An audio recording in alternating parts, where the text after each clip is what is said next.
Hello, this is Spartan Commander, and this is the 988th Rome Total War Brotherhood game that I've put onto YouTube. And what a battle I've got for you today. A real classic, this one. Okay, our first teammate is Brotherhood member Fesen. Now, he's got 16 Sacred Band Spearmen and 3 Light Infantry. Okay, remember that Carthage is Fesen's faction of choice, and he's got very good with them. You notice there, I think, if I remember correctly, all of his Sacred Band had 8 upgrades on, 2 experience stripes, gold shield, gold attack. And as I say, that is his tried and tested army. There's one of his militia units there. I'd say he got 3 of those, so I'm guessing they're going to be his pilot shield unit in front of his main battle formation. There's a close-up of them if you haven't seen them before. So as I say, that is Fesen's faction of choice. Okay, our next teammate is Brotherhood member Earth. Now, Earth has got 14 infantry and 6 cavalry, but not quite the bog standard 31k Roman army. Okay, and I'll just show you why. Because he has incorporated a morale boosting eagle unit. Yeah! I know I've been on about morale boosting units for a long time, but there you are. He's got his general morale boost, and he's got his eagle unit, additional morale boosting unit there. So as I say, it's nice to see Earth incorporating an eagle unit into his army. Earth, as you know, is a very tactical and strategic player, and he understands how important morale is to his army there. So I say well done to Earth bringing an eagle unit in his Roman army. Our next teammate is myself, Spartan Commander. I've got 15 Sacred Band Spearmen. Okay, just to say, this is a no archer, no slinger battle. Okay, so there you are. There's my 15 Sacred Band Spearmen there. And we've got to find our 4th ally. He's hiding somewhere in the woods here. If we can see him. Oh, there he is over there. And it is someone who's called himself Gaul only, but is in fact Brotherhood member TR. Okay, now TR has got 2 cavalry, 15 chosen swordsmen, 1 druid, and 2 skirmish units. Okay, so a lot of people say that Gaul is a very, very weak and lesser 31k faction. Okay, but TR for months and months and months has been really kind of focusing on the Gaul faction. Trying different armies, different units and things like that. And he's really persevered with the Gaul faction and has got very good with them. A lot of players don't like him going on to their team because they feel that Gaul is such a lesser 31k faction that by having them in their team that they would maybe lose. So a few people have been against him bringing Gaul, but he's persevered with them and he's got very good with them. And it'll be interesting to see how well he does with them in this battle. Okay, so as I say, most of his army are hiding in the woods there. But here's one thing just to show you there how he's bought a morale boosting druid unit. Okay, as we say before, morale is very important in any army, but the barbarian factions need an extra morale boosting unit quite a lot, as their morale is not very good. Okay, so it'll be interesting to see how TR does with this Gaul army during the course of this battle. And here is the other team. We have a Brotherhood member Arminius with his Pontic faction. Now he has got 14 pikes and 6 chariots. Okay, 14 pikes and 6 chariots. And just to say, Arminius is usually very, very good with Pontic. And if you look at the upgrades, you'll see that all his pikemen have got 8 upgrades on, 2 experience stripes, gold shield, gold attack. And just look at the length of those Pontic pikes that our men have got to fight down to try and kill the man on the other end. And if you notice there, he split his army into 2. Okay, he's got a mini army of 6 pike units here on top of his main army there, so that gives him a bit of flexibility on the battlefield. Of course, as I say, all his pike units have got 8 upgrades, 2 experience stripes, gold shield, gold attack. But here's something unusual that you might not see in most battles, and if you see his chariots there, now look at his chariots. Is there anything that you can see unusual about the chariots? Have a really close look. If you notice, no upgrades. He hasn't put a single upgrade on his chariots. You are have a look at another look through these. Look, not a single banner is above their heads, so they've got no upgrades at all. You just bought the basic chariots to the battlefield. Now, is that a good move? Is he going to suicide them into our troops there and hope that they run amok. Remember, when chariots run amok, they seem to be stronger in amok mode and kill more than they do in normal mode, which seems a bit strange. And I'm just wondering whether he's thinking, right, he hasn't put any upgrades on those chariots, so he's going to suicide them into our armies, hoping they're going to run amok. Well, we'll just have to see as the battle unfolds. Their next teammate is Brotherhood member Tabor, who's bought the Seleucid faction. Now he's got 14 pikes and 6 chariots. Okay, 14 pikes, 6 chariots. Now he's got unusual upgrades, if I remember correctly, in his army. If you have a look here, can you see his forward units have just got gold shield, gold attack on them, which is quite low for Seleucid. I think they need an experience stroke because their morale is so poor. But if you notice the next line, if you count them, can you see, if you count the banners there, 1, 2, 3, 4, some of his units are fully upgraded and others have got 8 upgrades on, which he's really kind of got mixed upgrades through his battle formation. And then that other line there, the third line back, if you notice, he's reverted, I think, what's that, is that 8 upgrades there as well? And then the units at the back, I think, could be fully upgraded. So he's certainly, there you are, that, if count the upgrades, there's 9 upgrades, and yeah, I think the third line is fully upgraded. So certainly unusual, I would suggest, upgrades. But also look at the upgrades on his chariots. No upgrades on his chariots either. Can you see that? If you look, no little banners, no upgrades whatsoever on his chariots. So he has once again just bought the basic chariots here. And I'm just wondering, when they were setting up their armies in TeamSpeak, whether these two had decided to bring chariots with no upgrades, and as I say, think about suiciding them into our troops and hoping they'd run amok and kill a lot of our troops. I don't know, but maybe that's a thought there. Okay, their next teammate is someone who's called himself Orcs1113, but it is in fact Markus, RTW player Markus. A lot of you would know him, a really well-respected RTW player. Now he's got 14 Spartans and 5 armoured hoplites. Okay, and it's an unusual army build just for the upgrades that he's got on some of his Spartans, I would suggest here. Now we know to get the most out of Spartans you need gold shield, gold attack. If you notice, he's just got 3 upgrades on the Spartans at the forward units of his battle formation. So I'm guessing that's probably gold attack. That's all he's got on them. The rest of his Spartans, from what I could see, have got gold shield, gold attack on them. So as I say, unusual that. And then he's got his armoured hoplites. Be interested to see the upgrades on his armoured hoplite. They were just 5 upgrades. So I'm guessing gold defense and silver attack, maybe. Not really sure there, but as I say, that's an unusual maybe upgrades in his army builds there. Be interested to see how well he handles that army during the course of the battle. And their 4th teammate is RTW player Iberos Touro. Now he has got the bog standard 31k Roman army of 14 infantry and 6 cavalry. Okay, 14 infantry and 6 cavalry there. So it's got the potential to be an absolutely cracking battle. Okay, at this stage of the battle, I thought we would have a cavalry count, as this could be very important here. Okay, so there you are. You can see six cavalry there. Fesen's got no cavalry. I've got no cavalry. So 6 cavalry, which Earth has bought. Okay, and let's go and see if we can find Earth in the woods. TR in the woods somewhere. There he is. And if I remember right, he's got 2 cavalry. So with Earth 6, we've got 8 cavalry.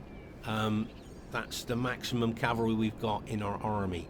So please remember that we've got 8 cavalry. Okay, now let's have a look at what they've got on their team. Okay, so they have got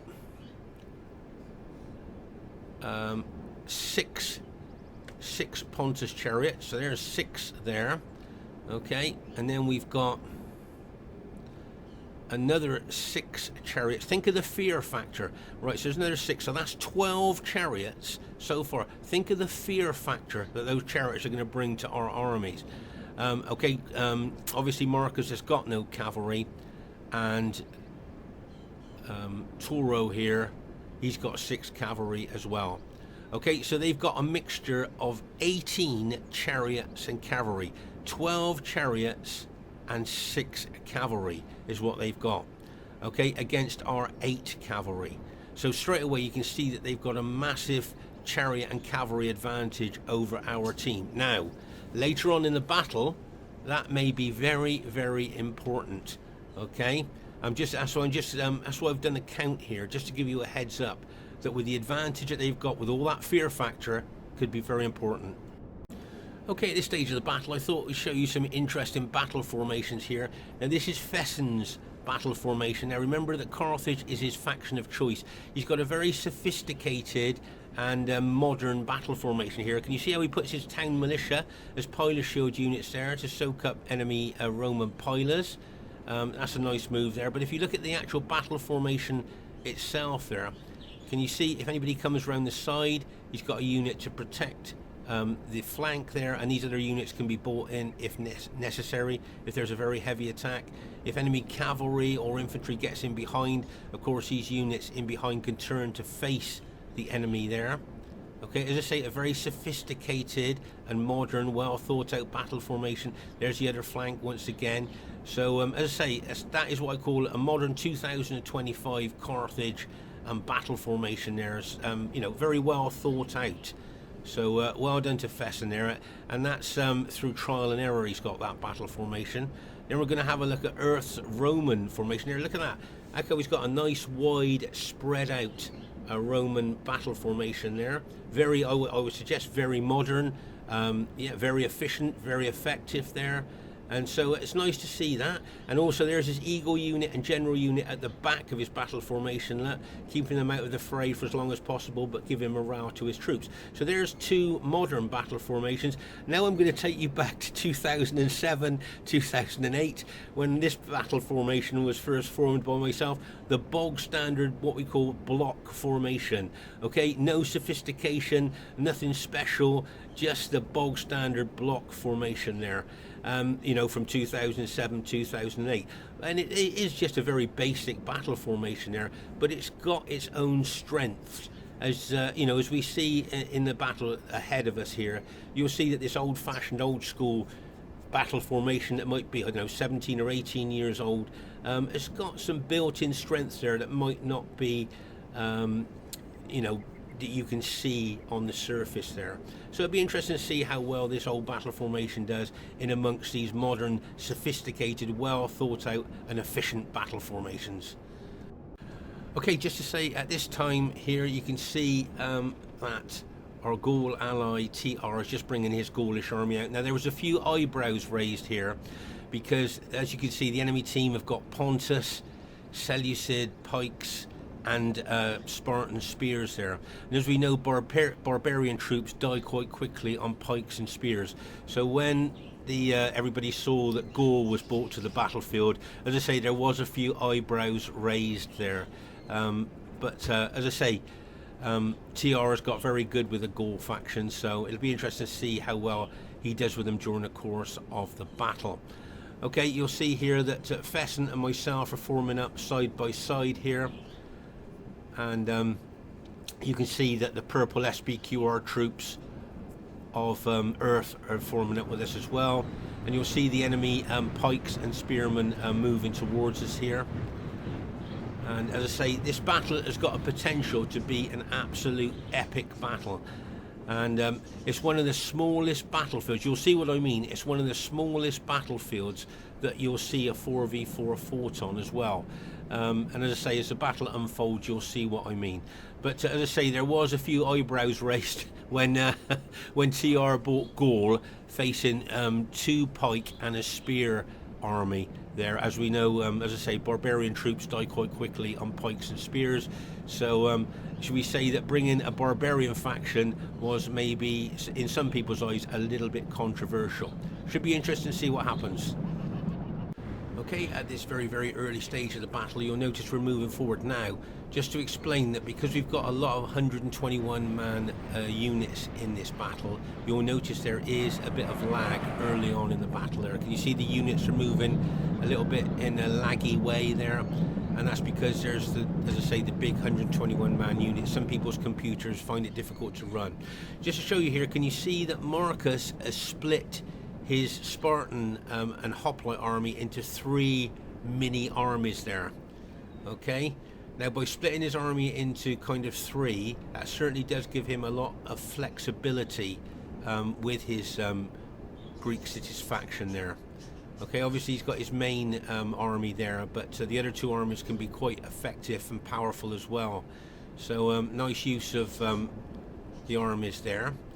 And you'll see here that it looked to me like Earth was moving towards the enemy Julii troops there, but with chariots and cavalry coming round his flank here.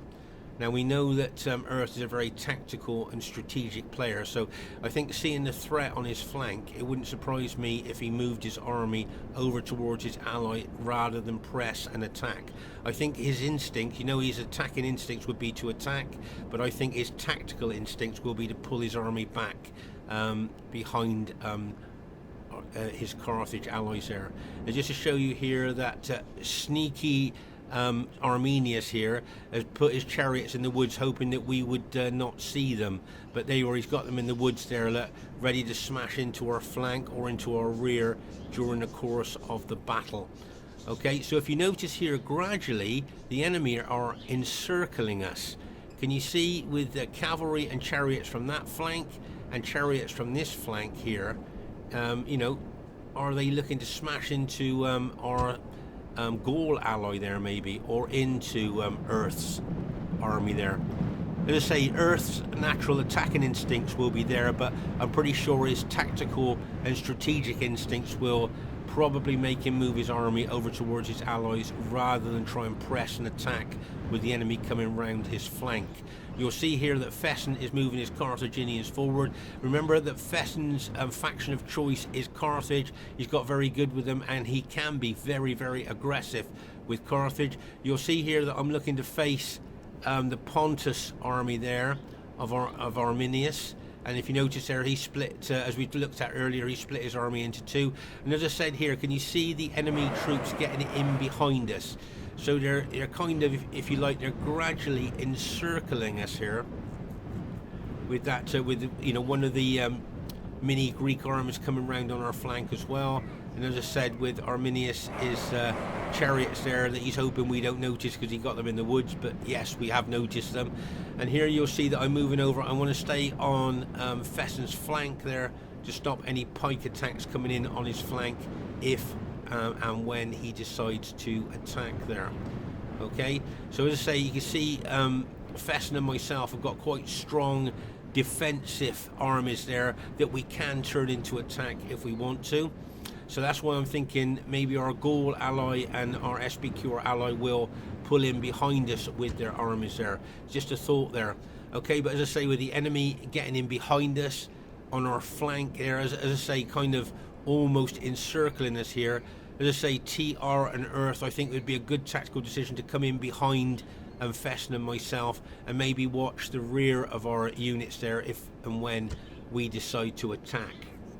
Those of you that have played with me before on RTW will know that when I bring a spear faction like Greek cities or Carthage, I never like to be defensive. I will attack on the first opportunity that I've got, because I believe that making the most of the attacking specifications of Carthage is a really good thing. There you are. You can see both Earth and TR decided to bring their units over behind Fesen and myself. As I say, I think at this stage of the battle, that's a really good tactical and strategic move from our team. But the only thing that I would say here is it looks like we're going to be defensive. Oh my gosh, there's some Seleucid chariots over there as well as Arminius, as Pontic chariots. So as I say, maybe, like I said to you earlier, maybe they're looking to suicide those chariots into our troops, and knowing that when those chariots run amok, they seem to be more powerful than in normal mode. Like, okay, so here's an unusual tactical and strategic move I wanted to show you here. Can you see that Earth is moving his cavalry? Okay, notice his 6th cavalry is moving away from where the main battle is going to take place. Okay, so you'll see him moving his cavalry away. Now, what I would say to you is, tactical and strategic thinking people watching this game, why do you think he's moving his cavalry away from where the main battle is? Okay, can you think why he's doing that? Okay, so as you can see, he's moving his cavalry a long way away from where the main battle could take place. Okay, just look how far away he is there. Just pause the game for a second. Okay, so think about our armies and think about the enemy armies. Okay, just to give you a heads up on that. Now, so you can see here, this is where the main battle is going to take place. There's no doubt about that. That's where the main battle is taking place, and he is moving his cavalry away from where the main battle is. Now, can you think why he is doing that? As I say, people who are thinking tactically and strategic, why would he be doing that? Okay, as I say, just to give you a heads up, think of the enemy team and think of our team here.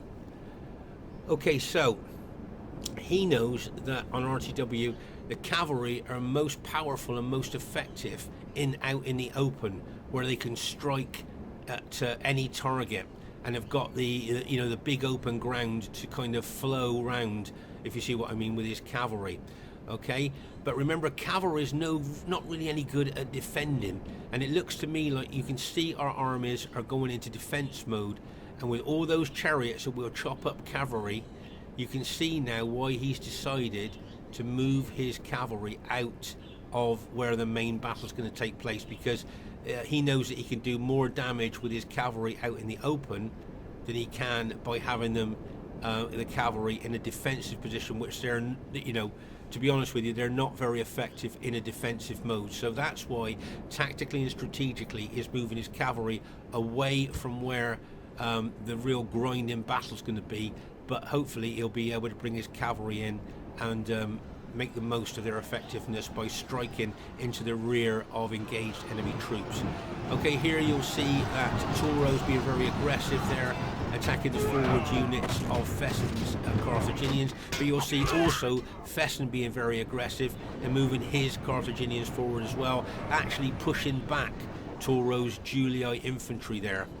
Okay, nice aggressive move, but of course Fesen will realise he's going to get a lot of pilers thrown into him there. You can see a lot of Julii pilers there from Touro's going in to Fesen's forward units there.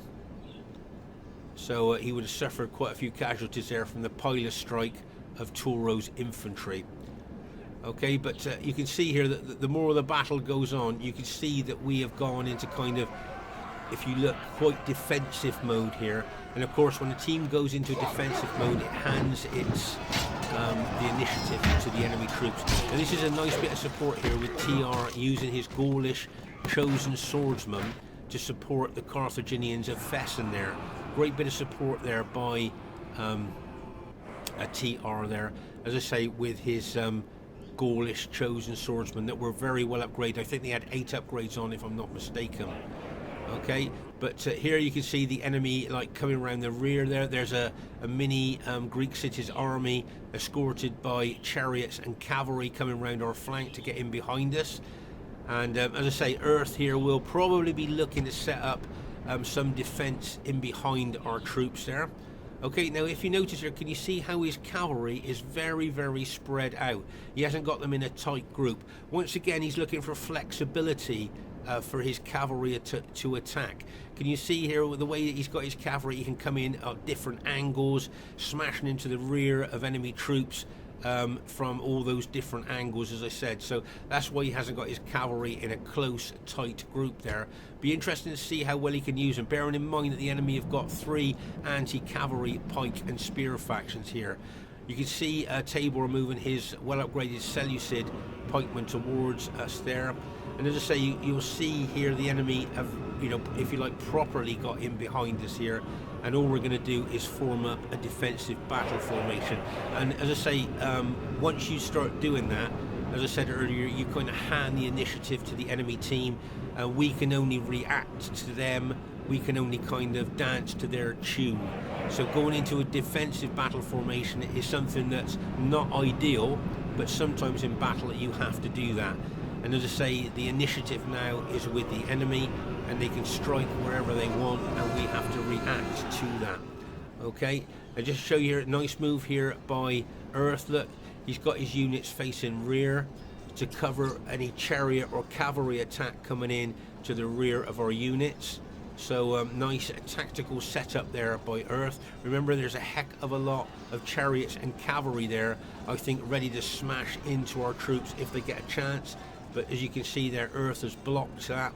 I think both Earth and TR's units here are going to be used to kind of, as I say, cover the rear of our attacks, because both Fesen and myself, if I remember correctly, are going to be very aggressive in this battle, so we'll need the rear of our units covered by our allies. Now, can you see I've moved my Carthaginian army over there, if you like, towards both the Seleucids and towards the Pontus pikes as well.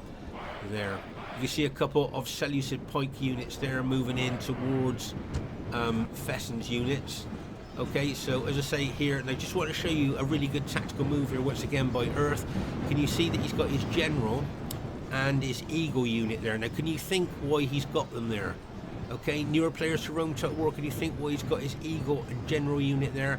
Well, of course, those two morale boosting units are giving morale to both his Carthage and Gaul ally there. Remember that morale boosting units, where you can see, actually, if you notice, there's 4 units. There's the Gaulish general, the Carthage general, okay? You've got the SBQR general and the Eagle unit. So there's a heck of a lot of morale going on there into the fighting troops in front of them there. So that's a really good, newer players from Rome Total War, have a good look at that, because that is really morale boosting for the fighting troops of our team. As I say, sadly, it is a little bit laggy to start off with there because of the big 121 man units. As I say, some people's computers find it difficult to run RTW with the big units involved, so it is a little bit laggy to start off with, but the game will speed up. Okay, so here you will see that I've decided to start being very aggressive here and move my Carthaginians into the Pontus pikemen in front of me there. Okay, now remember those Pontus pikemen I think had 8 upgrades on, if I'm not mistaken, so they're well upgraded there with those long pikes. Okay, you can see that there's a lot of reserve pikemen there, both Seleucid and Pontus, in behind their fighting troops. Okay, but you can see they're being very, very aggressive with my Carthaginians there, knowing that the rear of my troops are covered by both Gaul and SBQR infantry of Earth and TR. Okay, you'll see the Seleucid pikes being moved forward by Tabor in a very aggressive and attacking manner there. And just like to show you a good tactical move here by the Pontus general Arminius. Can you see he looks like he's going to push in there? He's brought units here to possibly push in there, backed up by another unit right behind them there. So and there's some couple of units at the rear. Can you see that the Julii general, to me, is a little bit exposed? I think Touro forgot where his general was there, because I'm pretty sure he would have moved his general away from that situation if he'd have realised how much danger that he's in there. And remember, that general's giving morale bonus at the moment, but if he gets routed, he won't be given any morale at all. And you can see the enemy troops really being aggressive, pushing in onto Fesen's infantry there. And as I say, you can see Gaulish chosen swordsmen there supporting him. You've got a mini Spartan army here coming in on our flank. Now that could start rolling us up from left to right. You've got the armoured hoplites already attacking here against our SBQR ally and our Gaulish ally there. So you can see the enemy are like closing in on 3 sides, but they're leaving the 4th side open, I think, for a chariot and cavalry hit.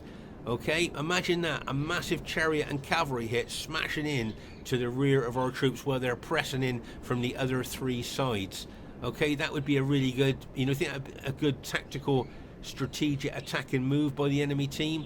And as I say, you can see my troops being very aggressive there. I've got those 2 units to ready for any Seleucid pikes coming in on my flank, and I've got these 6 units here held back in reserve, ready to move in on these Pontus pikes, which I think are going to come in from this side. I'll send a few units there to counter those Pontus pikes coming in from that direction.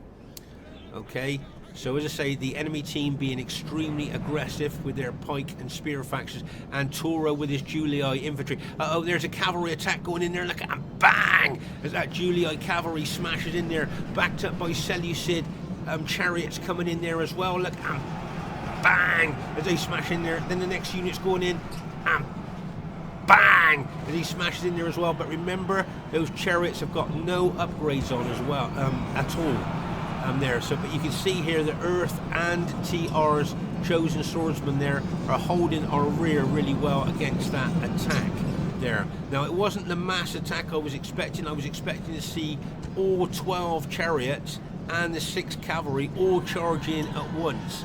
So it wasn't the massive attack that I was expecting there, but both TR and Earth repelled that attack really well there. They could see that what was coming there, and they had troops ready to counter that.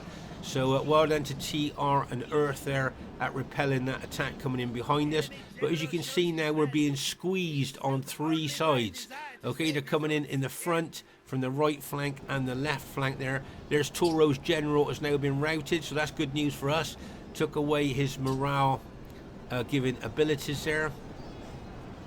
And as I say, you can see very aggressive now. All my units, except for my general, are now engaged here, fighting the enemy troops on this right flank. Okay, you can see all my troops, as I say, apart from my general. There's a Julii cavalry at the rear of us charging in again. Oh my gosh, look at all these chariots in behind us. Look at the fear factor that all those chariots are bringing to our troops, taking our morale away, destabilizing us and making us ready for mass routing there. Oh my gosh, this could be an absolute mass chariot attack backed up by that Julii cavalry as well. And bear in mind, as I say, we're being squeezed by all sides here as well. Oh my gosh. And over here you'll see the Earth, remember he's got his cavalry out of the melee there, and he's chasing down the routers, making sure that these units can't rout. Okay, so that's a good move there by Earth, making sure they can't rally. Those routing units, making sure they can't rally. There, he's got cavalry units over there as well to charge into the rear of enemy troops. But just look at that mass of chariots there, ready to charge into us. Oh my gosh, and all the fear factor that they'll be looking to bring to the battlefield there. Look at those Pontic chariots, 2 chariots charging in there with the Julii cavalry. Look, and bang, as they smash in there. I see there's 1 chariot that's run amok.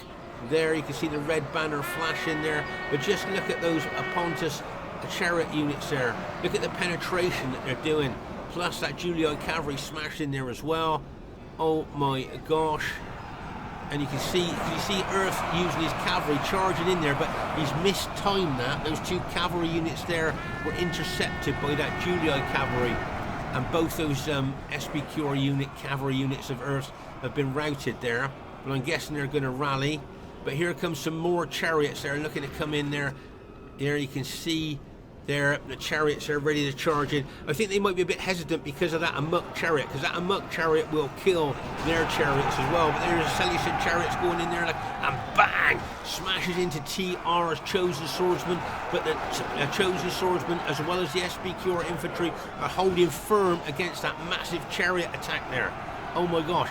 And also, if you notice that the chariots that they've sent in haven't done what they've wanted. They haven't run amok in amongst our troops. There's 1 there that's run amok amongst our troops, but the others have just routed and kind of left the battlefield there. So that's good news for us. Right over here you'll see that my Carthaginians have been greatly reduced, but I've done a lot of damage to Pontus. Here I've got 3 units that are being surrounded. What's that, 16 men in that unit, was it? 19 men in that unit and 5 men in that unit. Well, I think those 3 units are about to be taken out there, being attacked by all those enemy units coming in from 3 sides on them there. Sadly, what I'd like to do is try and finish off these Pontus units that my guys are fighting there and then get them over to help, but I'm not going to be able to do that in time. I can see that. I've got one of my Carthage units here attacking the flank of a Pontus pike unit there, helping Earth's SPQR unit try and take those 2 Pontus units out there. So you can see that the SPQR units will pin and hold that Pontus unit where my guy's coming in from the flank. Over here you can see both Earth and TR's infantry there have repelled those massive chariots attacks there. And you can see that I think the enemy team might just have 1 chariot unit left now. The rest of those chariot units have been routed, and they haven't run amok in amongst our troops, which they may well have been hoping they would. So that's good news. So as I say, here on our right flank, you can see how battle depleted my troops have been fighting those Pontus and some Seleucid pikemen there as well. I think that's Fesen's general's just been taken out over on our left flank, which is bad news for us there. You can see that general unit being squeezed by Spartans and Julii units there, but it looks like the Carthaginians have just taken out the Greek city's general as well, so revenge is sweet there, isn't it? They took out the Carthage general, Carthage just taken out the Greek city's general. Right here you can see those couple of Pontus pike units have now been routed there, and you can see that Julii cavalry of Touro there. He's been using that very effectively, charging into our units and then backing the cavalry off, getting the full cavalry charge bonus, and then pulling back and then charging in again. So so you can see Earth's SBQ infantry moving towards Touro's cavalry there, kind of chasing them off. You got the couple of Pontus chariots there ready to charge in. Okay, you'll see that my general unit and another unit I'm bringing over here to help my unit. You see how I've just charged a general unit in there using their secondary weapon, the sword there, just to hit the flank of that Pontus pike unit as I bring in another unit in behind to rout it. You'll see that the SBQR units of Earth he's bringing over to help here. Okay, now we're kind of moving into, if you like, phase 2 of the battle here. And the reason I say that is, can you see all the enemy troops here lining up there? You can see the enemy troops there, the Pontus and Julii troops there, and Seleucid troops there, kind of are all lined up there. And you can see that all our troops there are moving towards them. Okay, over here you can see that Spartans there fighting the Gaulish infantry as well as SBQR troops. Over here you can see that Fesen's done well.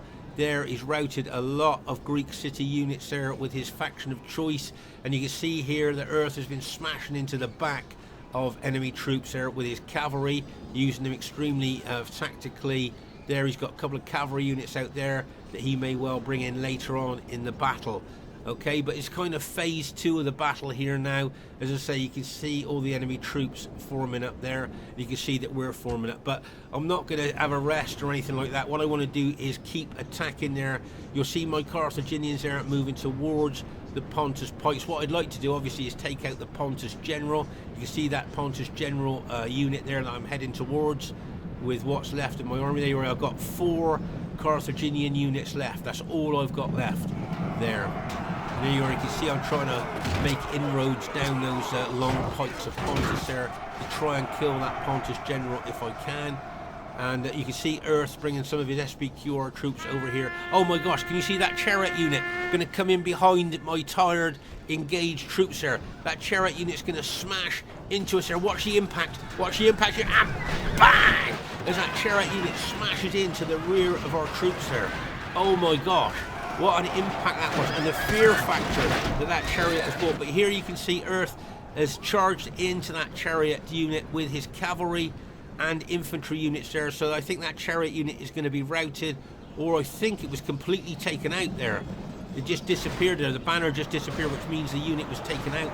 Here you can see Fesen, TR and Earth's units there trying to finish off the rest of the enemy team on the other flank. They've done very well there, worked together, great teamwork there.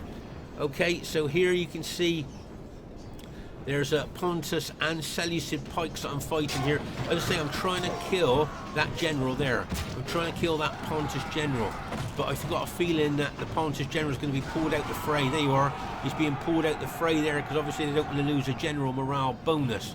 Okay, so here you can see we're facing, as I say, Seleucid and Pontus pikes. Just to give you a heads up on this, what I'm thinking here is to attack those Pontus and Seleucid pikes head on with those 3 units there. Okay, well, to pin and hold them while I get my general unit in behind them. Okay, that's what I'm thinking here at the moment. And you can see that Earth's SBQR troops are attacking the forward units. Anyway, those units head on from the front anyway to pin and hold them. There you are. I think that's my general's just been maybe hit there. But there you are. You can see my Carthaginians and Earth's troops there attacking them head on while I take my general unit round behind them. Over here you'll see, as I say, Earth, TR and Fesen here kind of finishing off the enemy troops. There's a Seleucid general there. They're just attacking.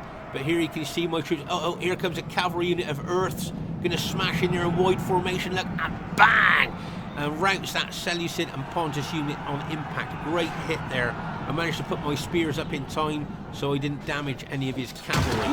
But I think, as I say, my general's been killed there. But it looks like there's only a couple of enemy units left. I think a couple of Seleucid units left, as you can see. It looks like our team has managed to go on to win the battle here. But just to say that this here is one of the smallest 4v4 battlefields that I've seen. And what I mean by that is the actual fighting. Look how a small area, the real intense fighting was done in such a small area in a 4v4 large battle. Over here, which was our left, this was our right flank as we were facing this way. You can see my units there. I'm down to what, 3 units? Is it 3 units there? 44 men in that unit. That's quite good. Not many left in that unit, and is it 21 in that unit? And I got my general unit left as well, but the general was killed. But you can see here, there the amount of dead that's on this right flank of ours. My Carthaginians there, supported by my allies, did well. At the rear here, you'll see there was a lot of fighting. And here's something quite unique you're going to see in this battle: a chariot graveyard. Okay, just look closely. Can you see all the chariot carcasses here? Have you ever seen such a group, a massive graveyard of chariots? Is there a knife there? See where my arrow's pointing there? Has there been a knife left on the floor of that chariot there? But you can see here that it's just a graveyard of chariots. Have you ever seen anything like that before? Veterans watching this, have you seen a kind of a massive chariot graveyard like that before? I mean, that is just massive, isn't it? And as we move over here to our left flank, you can see a massive amount of dead there as well. Goes to show how intense the fighting was over on our left flank there. Can you see the dead red-cloaked Spartans? Can you see in all battles that we fight, the red-cloaked Spartans dead always stick out? But just look how many were killed there. I mean, it just goes to show how intense the fighting was to see so many Spartans dead there. So as I say, a very small, condensed 4v4 large actual fighting area on this battlefield there. Very, very small fighting area. There's just a couple of enemy units left there, but obviously the battle is won. So let's go up to triple speed there, just to take it to the end there. There you go. And just to show you here, can you see these Gaulish chosen swordsmen there celebrating? Can you see how they got their swords up in the air, shaking their swords up in the air, celebrating the victory there? A lot of people might not have seen that before. Okay, so the first thing I'd like to say is really well played to everybody in the game, and as you can see, it was an average victory. Now, I would put money on that being close, but it must have just edged into the average category there. Right, highest kills in the game unusually goes to myself. There, managed to get the highest kills in the game. But something else you might find interesting here is I've got the smallest army on the battlefield. Look at all the other army sizes there.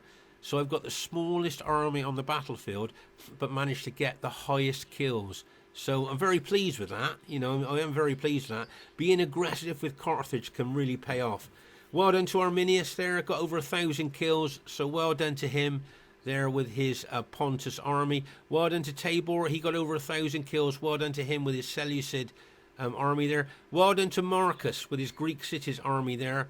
Great kills. Highest kills in his team there. So well done to Markus. And well done to Touro with his Chula army. Got some good kills too. So really well played, guys. Well done to Fesen, second highest kills in the game with his Carthaginian army. Really well done to him. Well done to Earth. Great kills there. Did you notice how Earth and TR were supporting all over the battlefield? And look at the kills that Gaul got. Really good kills there. For what people would class as a lesser 31k faction. Really well done to TR, got some good kills there. And as I say, Earth and TR were helping all over the battlefield there with support. So they were, you can see there that bearing in mind that Gaul was fighting 3 pike and spear armies there to get that many kills was really good, fighting Pontus, Seleucid and Greek cities. So as I say, for Gaul to get that kills was good. Right, faction advantage. So we've got Carthage, Rome and Gaul. Okay, that's our team. And they've got Pontus, Seleucid, Greek cities and Rome. So do you think that either team had a faction advantage there? If you do, please put your thoughts in the comments. So there you are. I thought this was a really good battle for you to watch there. Some really good tactical and strategic moves. Please leave a comment. It's always nice to read what you think about our battles. Look forward to seeing you soon. Bye for now.